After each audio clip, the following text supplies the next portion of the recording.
I'm really excited to talk with you today, DeShawn. I want to start with, this is going to be on the YouTube channel and on the podcast, but it really is, and I'm glad, those of you who are listening or watching on YouTube, I'm glad that you're here and don't get me wrong, I appreciate you listening, but this is this is just a conversation that I want to have with someone who has become my friend, gone from being client to someone I consider a friend now. And I think you have so much richness to offer. And that's why I invited you here today and want to kind of dig into this. So let me, without, belaboring this any longer, let me introduce you to DeShawn. She is a client of ours. She continues to be in our maintenance program, and I'm really proud of her. But it's been about 3.5 months or so ago that we first chatted. So let me just kind of start there, DeShawn. You are a retired school teacher. You are now a business owner, and you are in this next wonderful phase of life that can be really challenging for so many of us. Excuse me. And when we chatted about your initial struggles and your interest in doing our 12-week metabolic resuscitation system and coaching program, I was immediately taken with you and the conversation that we had. And so I want you to start there, if you don't mind. Share anything that you'd like to share with people listening about yourself, but kind of start with, like, what were you thinking when you first messaged me? Kind of where was your headspace? Where were you in this process of thinking about getting help with the struggles that you had? And I'm going to go from there, because one of the things I remember you telling me is, I'll think about it at the end of our first conversation. So let me just stop babbling on and turn it over to you. Well, I think we always have great conversations, and I thank you for thanking me as a friend, because I think you're fabulous, and Aw. I've learned so much from you and Becky both. But when I was, I got, like, I think somehow I found out about you on Facebook through some like a challenge weekend or something like that. And of course, I didn't do it. I didn't do the challenge weekend. I just kind of kept following along. And when I did retire, I had decided I was putting my health and myself first. And I got a surprise diagnosis that was really like a shocker to me. And I had lost, I think I told you I'd lost 30 pounds on my own, just getting ready for my son's wedding. But I knew it was going to come back. I knew, without that wedding date, a year ahead, I was going to lose. Yeah. And I just had fought so hard to get myself what I felt was like more healthy. I know in the group that I talk about playing softball. I love playing softball. I was finally able to play softball again. I play kickball so I was doing the things I wanted to do. And then I got this diagnosis, and that was bad. And that's when I said, I'm going to think about it, because I kept thinking, oh, I don't know what the future looks like. I'm not sure that I can, because when I do something, I commit. That's part of it. I make room and I plan on it and I put it in I do it. And that was kind of like, okay, let me think about it. Let me make sure I can do it. Well, and then my dad had emergency surgery. He wasn't expected to survive. And I texted you from his house and I said, I got to do this. And it didn't make sense with all the time and the question marks and everything. But I knew at that point, if I didn't commit to something, I was going to fall in this deep hole, this Yeah. really deep hole after I had dug and worked so hard to get out of. And I wanted to be my strongest as I was facing this diagnosis. And so that's why I said yes. That's why I just said, I can't not do this with all this piling up against me. I got to have a friend. I have to have a system. I've told you this. You came just when I needed it, because I would have been pushed back into that hole. I could feel myself getting sucked back into doing everything for everybody else and not making my health number one. Yeah. Yeah, And absolutely. And I I have think, promised myself that I was not going to do that. and I think you share such a relatable, several such relatable points and parts of your story. that women hearing this are going to connect with on such an identity level, right? The fact that we just don't make our own health a priority. And this is so very common with women who are successful women, driven women. They are, by all accounts, everyone looking from the outside in, you're confident, everything you have everything going for you, all of this kind of persona, right? And we are the very women who on the inside are kind of like, I know the truth. Like, the truth is, I don't make myself a priority. I do give all of my time and all of myself to everyone around me, and I have for years and years. And not to say that there's anything wrong with There that, isn't. I agree with right? you. But at the same time, we get to this transitional sort of period in life that I talk about so much. And it's not just menopause, right? The transition is, our kids are now grown, our role as a mother is different. Our parents are getting older, and so our role as a daughter is different. We retire, or we're looking at retirement, and so our role as an employee or a leader is different, and to our colleagues. So there's all this identity transition that's happening in Mhm. our lives. And somewhere along the way, I think we get lost in it, right? Like, we Yeah. lose ourselves, and we're kind of like searching for, who am I now? And at the same time, we have this physical crap that's going on with Yeah. menopause, right? Yeah. And all of that to say, I think one of the things I find very admirable about you is the awareness of that, for one. And two, the awareness of how it very easily could have been a situation where you sank back into that hole. Mhm. And instead of letting that happen to yourself, which I think is what we do, we just kind of let that happen. And we Mhm. think we're not making a decision Mhm. when we let it happen. But in fact, we are actually making a decision Mhm. for that path. Mhm. And instead, you actively made a decision not to take that path, Yeah. and had that awareness to say, when it seems like nothing makes sense, the timing doesn't make sense, it actually makes the best sense in my life. It became to me very apparent that I was going to, and I call it the hole. I was going to go backwards. Yeah. And I had, I think we talked, I needed to learn how to eat, nourish myself. That was one of I wasn't really, I had lost weight and I felt I was better than I was. But what I really wanted to get was stronger with you and have more stamina. And I knew I needed stamina to take care, Yeah. to help with my family things, to take care of my own health. I could easily lay on the couch or, not be active and playing the games. I like recess type games, the softball, the kickball. That takes me back. That's a happy place for me. So it became a no brainer because I did not want to slide backwards. Yeah. And and I knew I would have accountability in the group with you and Becky, and I knew I'd learn to eat healthy for myself now. It's like you keep saying, it's like our brain's not never caught up. And I had to catch up with the nutrition part because I knew how to cut calories, yay, Right. Yeah. but We I all didn't know know that, how to right? feed a strong body, a Yeah. strong, healthy body. And you talk about identity. I had a kidney transplant 15 years ago. And one of the mindsets I kind of came discovered during our work together is that there was I thought I could never be healthy again. There was like that, Mm, I can't be healthy because I've had this, major surgery and operation and, my body's changed forever. And then I realized, I can't be healthy. I can move again. I can love movement. I used to be really sedentary because my job but now, now I'm a very active person mm. and I want to be active. So I just think that, you talk about that identity piece. That was a really big kind of like, ooh, I thought I'm unhealthy because of that surgery 15 Yeah. years. And then to have this diagnosis on top of that, it's like I've got to fight it. I mean, it was a physical fight for me too. And it wasn't hard by any means, but Sure. it was just my way to fight the the things the doctors were telling me at the time. Yeah. Yeah, for sure.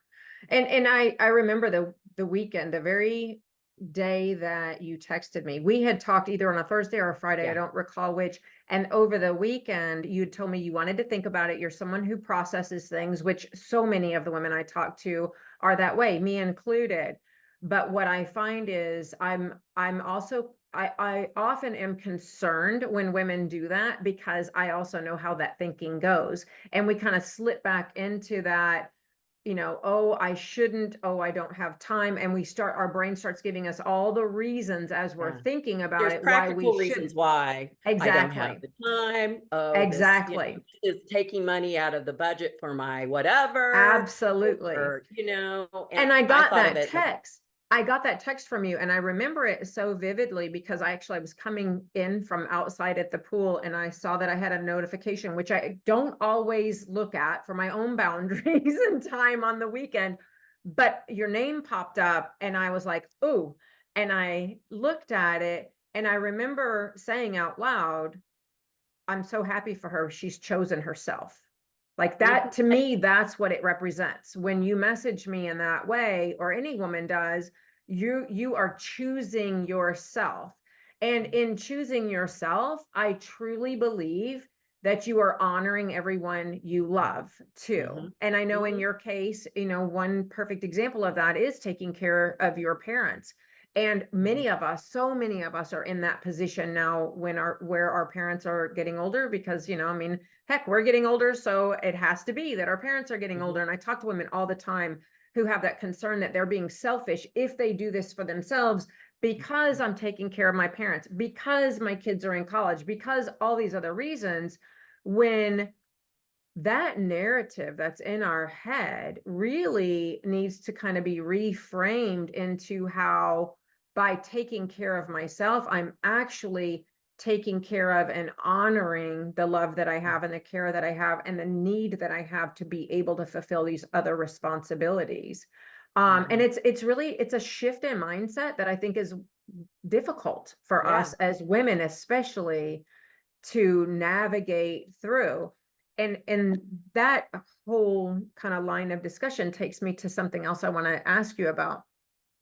Oftentimes when I talk to women, because they are driven and successful and all of these things, and they're leaders, they've been leaders in their families, in their churches, in their work life, professionally, and so they view themselves as a leader, and somehow that story in their head becomes, because I'm a leader and others look to me, I shouldn't need help.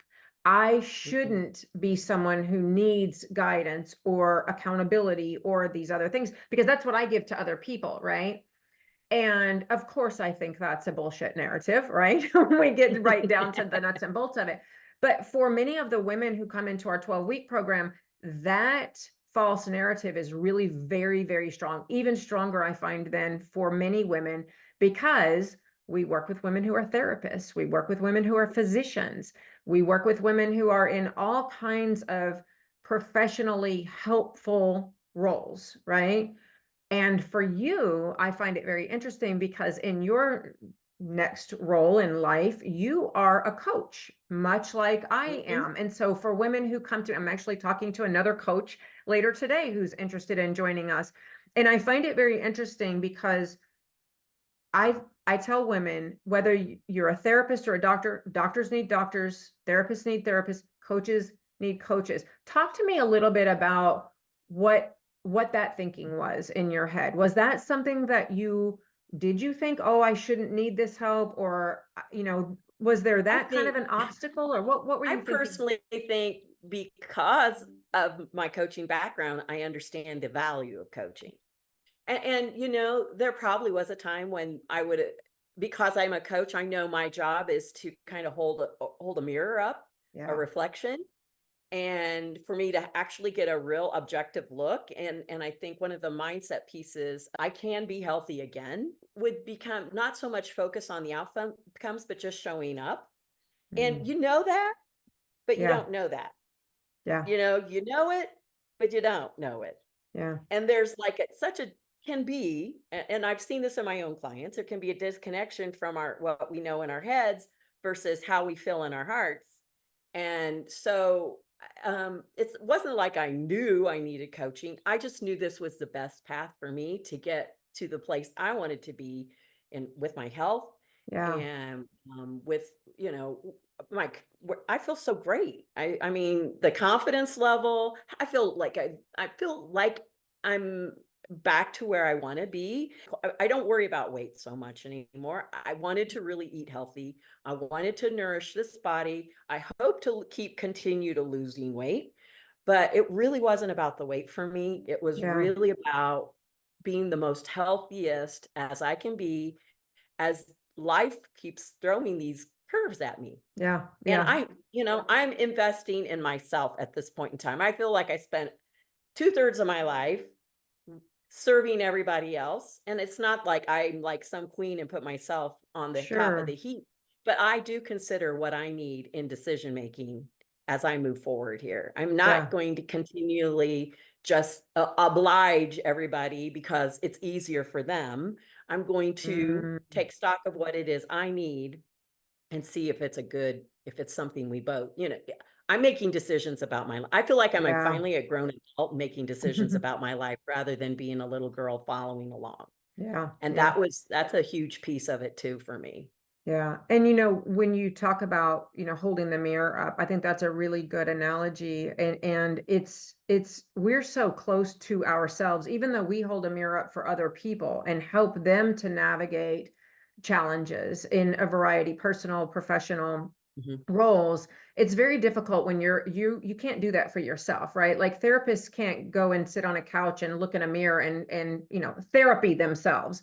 And Yeah. any kind of coaching and mentorship and guidance is much like that. When you have a trusted sort of advisor and however you want to like title that role, it can be extremely valuable to have someone else who is an objective, honest person in your life to help you to hold that mirror up and then to look at that reflection and really get in, and not to be too woo about it, but to really get into your head and really analyze like the thinking that's going on and where is that coming from and kind of process through that. And then I like to always say that it's not just woo, it's about doing that, becoming aware of it, having that guidance, and that I tell people I'll be the most brutally honest person in your life, but to have that sort of loving, brutally honest guide who can not Yeah. only help you become aware of it, but then help you with strategies to put in place when that, what I call mind muck, comes up, right? Because we don't get cured of all of No, these little no, idiosyncratic kinds of absolutely. things, but we can much better manage them so they're more of a strength than a detriment. And can I Yeah. say, when we had our conversation, you made me cry because that was like one of the things. The brutally honest is it's not brutal, it's honest. And when you were able to show me, one of the things that I got out of this is that just showing up is enough. Showing up for myself. I don't have to be, X amount of weight or this. Yeah. I just want to show up and the results will happen. You know, I love physical movement. I love moving, but it can be hard when you're going through,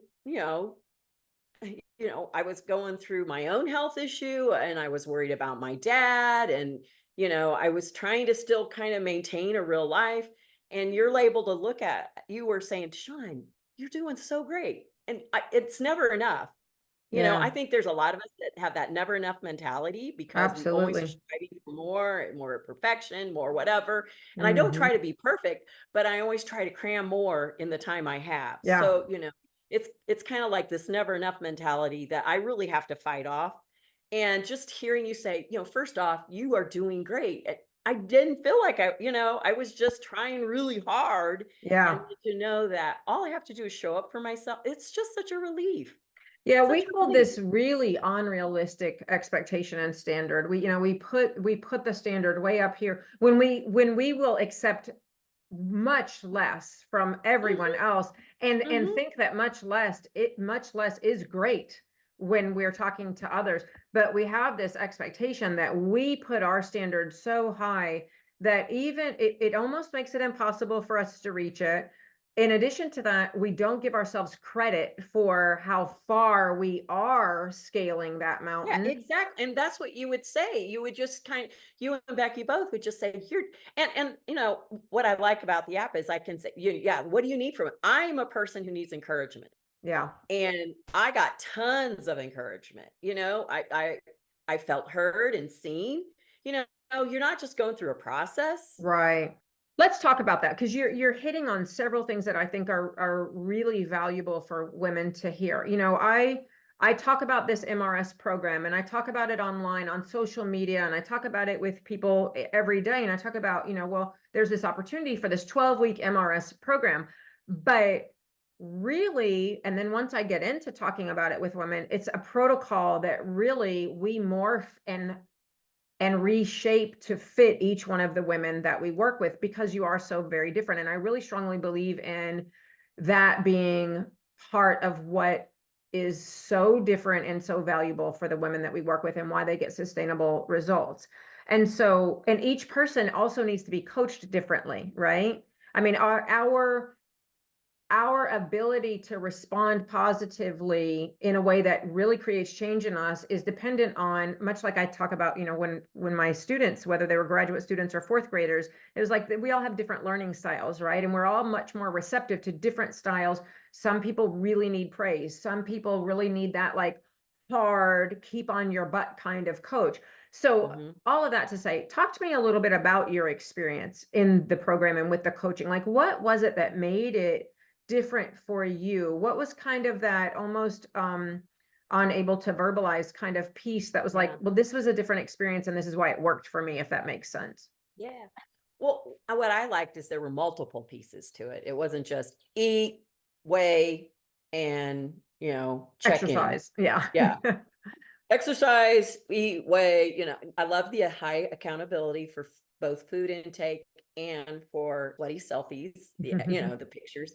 I Mhm. still like doing that. I liked having access to books. There's a book portion where we pick a book that we think will help us, and I love to read. For somebody who may not like to read, that may not be a piece of it that they really Well, they can push. listen to it on tape. Yeah. Yeah, I also listened. Yeah. But, that piece, that book part really kind of got me. Oh, yes, I chose Tom Hardy. He is a small step, make big changes person. So, I mean, there was that piece that really kind of got me hooked at the beginning.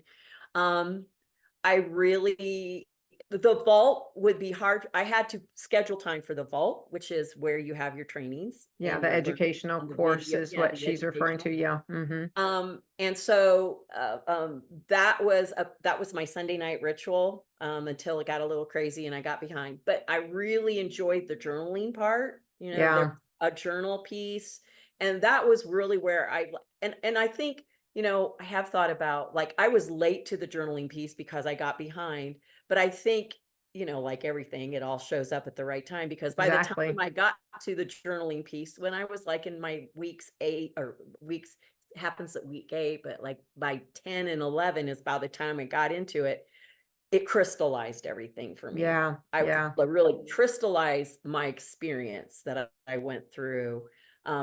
So it worked out really well for me to do the journaling at the end. Um, and I just love the girls in the Facebook. I really enjoy. I've cultivated relationships beyond you and Becky. The Hmm. ladies, we're all in it together, and it's a very encouraging group. And so that's another, I mean, to me, that was another feature that really kind of kept me going. Yeah, The accountability. that community component is really very powerful. I think oftentimes it's more powerful for women than they think it will be. Sometimes women are a little hesitant about that piece. It's a private community, Yep. so and I will say, if you're listening to this, you need to know too, I'm very selective about who I invite into our coaching. It's not like, women reach out to me and just go, oh, well, I want to be in your coaching program. And it's like, oh yeah, anybody can. It's not like that, and I don't mean to sound like we're excluding people, but I am very protective of that community. So the women who come into it, it is very much, I mean, we all have our own journeys, right? But there are some common threads. And I think it's difficult for women our age to make new friendships. It has been for me. You And didn't go that's one through of the the common experiences like in high yeah, school, I college, or, absolutely. elementary. That's really kind of at the core of partly anyway, about why I am selective about the women who come into, because we're accepting women into a community that's a very powerful, very safe, very supportive space for women to share their like experiences. And don't get me wrong, people who are listening, you don't have to, pour out your soul and all this. People share where they're comfortable and as much as they're comfortable, and But no you one has to. can if you want to, but you can. Exactly. I did. And I'm really glad that you brought that up, because like I said earlier, it is one of the more powerful pieces that women don't, I think, anticipate how much power there is in that. The other piece that you're talking about, and referring to it as journaling, that writing to heal, there's I'm an educator at heart, and so everything that we do in our MRS program, of course, it's metabolically focused and it's mindset focused, but at the core, it's also very brain-based learning focused. And 30 years of research and being part of studies and teaching learning theory to graduate students at A&M, and all of that, and then teaching myself, all of that expertise and experience is combined into how this curriculum, if you will, is developed. And there's such a strong, powerful connection between our brain, our mind, and our physical body. And so having you all read, having you all write, having you all dig really deeply into your thoughts and your emotions can have an extremely direct positive impact on your physique and on your Mhm, confidence and all of the things that are kind of the end result outcomes that we say we want. mhm, We can't get to them without getting into that deep mhm. inner work. And so I'm glad that you brought that up. I saw a distinct shift in you at that point. All along the way, I can kind of pinpoint different spaces that I saw you changing and really embracing in a whole way the tools that you had available to you, and letting them sort of come together in that perfect puzzle, that those Mhm, pieces all melded together. And certainly I saw the writing piece become a really powerful tool for you to dig in, mhm. but then share in the group Yeah. those I knew I had thoughts. to share in the group or it wouldn't be real. It would just Yeah, stay a thought. And to me, that was the crystallizing part for me. Is just like, I've been working on these things in myself as a coach for a sure. long time. And, Hmm. but there was kind of like, to me, I was raised hard work pays off. You keep, Yeah, well, I didn't believe it. It was just a saying. And that's why when it kind of dawned on me between my conversations with Becky and you, that really all I have to do is show up. And that yeah, just relieved such a weight off of me. It's not about 10 of these or 15 of those. It's about just showing up for yourself and yeah, then being happy that you showed up for yourself. Because yeah. I was dogging myself really a lot. And that was unnecessary. That was extra torture or stress or, struggle, whatever you want to call it, And that a I was block. putting on myself. And maybe a block. Yeah, Yeah, I didn't think of it as a block. It was just kind of like, but yeah, but that's what made it fun and joyful when I realized that for me, and I don't know what it is for everybody, but for me, sure. it was just showing up and having fun and, you did it for yourself. Yeah, The pat on your back is that you just did it. You did it for yourself. It yeah, wasn't about did you do it perfectly? It wasn't about anything. I never have a perfect day. I never have a perfect day. Why do I keep expecting to have just show absolutely, up for your day. And that's absolutely. really helped me in my work with other people as well, and the clients I have. Yeah, That was a big aha that helps me look for in the clients that I work with. yeah.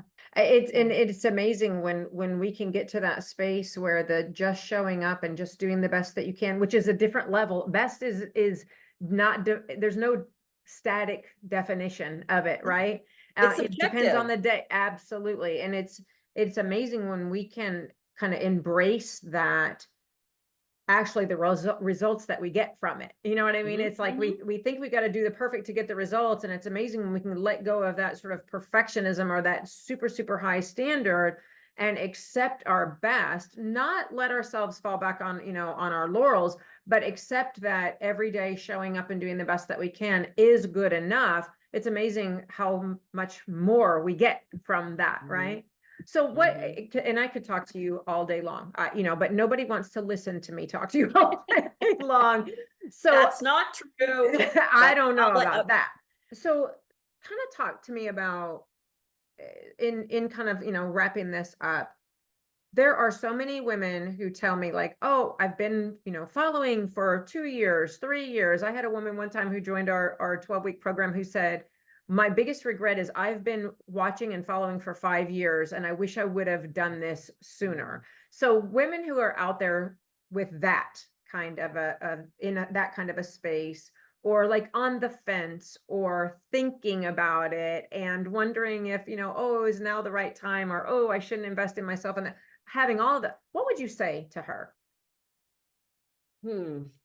Well, I can just say how I talk to myself. My thought process, because I had a lot of reasons not to join. I mean, really, I told you, um, but I decided to bet on myself. That's Mm, kind of the bottom line for me. Um, I know there's things like money that people, I have my own, I mean, my business allows me to earn my own money, so I don't have to run it through somebody else, which, my husband was very supportive. He was really proud of me when I was doing this too. So, I mean, I don't sell yourself short. Don't think that you can't. Just I think if I knew that I needed to do this. There was a gut it was yeah, in my gut that I had to do it, and I had to find a way, and I knew what I was willing to do, and I wanted to bet on myself. I wanted to I can't articulate it in a way.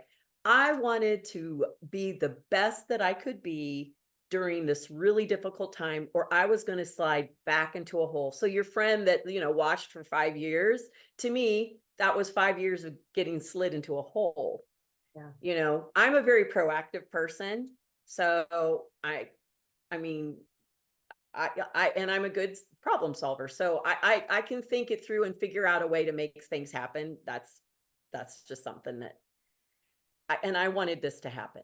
Yeah. Once I got dealt with my dad's surgery and then my health issue, and I just knew it was unsustainable, and I wanted to a life that was sustainable and in that life sustainable life that I had, I was healthy. And so Well, that's why I did it. well, I'll tell you, thank you for that. And I know there are women listening who can relate so much to a lot of the things that you've said today, if not all of them. And I just want to tell you that I'm really very proud of you.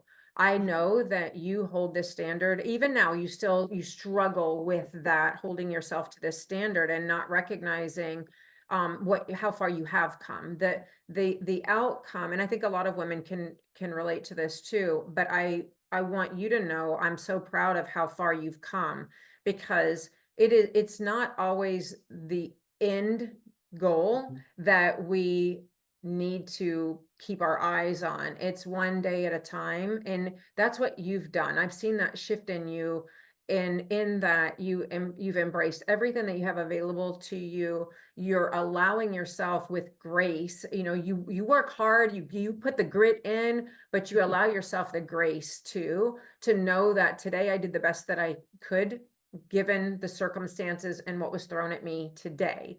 mhm. And giving yourself that pat on the back has I been learned that. I learned amazing. that in this Yeah. group. I learned it because I wasn't a graceful person with myself. And um yeah, that's kind of the thing is I you were able to show me what I look like through your eyes Yeah. when we had that conversation.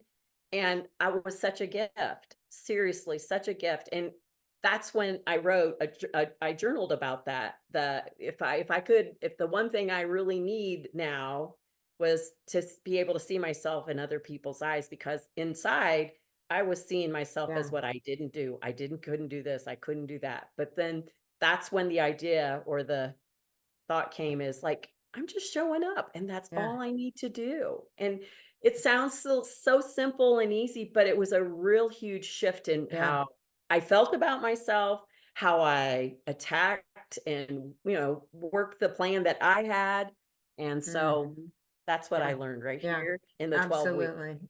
It's an amazing gift that you gave to yourself by learning that, but I think that what we often don't realize is in that gift to yourself, it's a gift to everyone around you who loves you too, because in doing that and being able to receive that for yourself, you're honoring their perspective of you and their love Mhm, and their view of you. And that's a great gift to other people mhm. to say, like, I see what you see and I appreciate it and it's true and it's honorable because you're honoring what they think and Yeah, how they view you. exactly. And so I'm absolutely most proud of how you have embraced this new step, this next stage in life. And I'm really very honored to have been allowed to be part of your journey and to get to know you and call you my friend now because that's been a gift to me. And so I Oh, really appreciate that. And thank you so much for being here and sharing this. I know a lot of times it it's hard, it's not easy for us to talk in vulnerable ways about our lives and kind of, put it out there for other people to see behind the curtain of what goes on in our brains and with our emotions and in our hearts. And so I thank you for doing that today and for all the work that you've done in yourself. And I mhm. thank you for being my friend. I love So being in the group. They're it's very supportive. There was one weekend I texted Becky and she's like, I'm not gonna let you go into the weekend like this. And she hopped on the phone with me. I mean, Mhm. seriously, it's not cookie cutter. It is truly people care as you're going through this process. And I thankful that I benefited so much. I'm glad I was open enough and ready enough and everything fell the way it did so that I could participate because, I had a lot of excuses not to, but I wasn't going to push myself back in that hole. And Absolutely. I think I told you in it's very well thought out and it does. I love leaning into different parts at different times. That's what Yep. I needed. Yep. Yeah. Thank you so Anyway, much. I love you yeah. to death and have an amazing weekend. And if those of you who may be, well, it'll be after Memorial Day weekend. We're Yeah, recording this the week right before Memorial Day weekend. And so enjoy your family, give them my best. And I thank you so will. much. Love you. Yeah. Bye. Thanks, Lori. Appreciate it. Bye, everybody.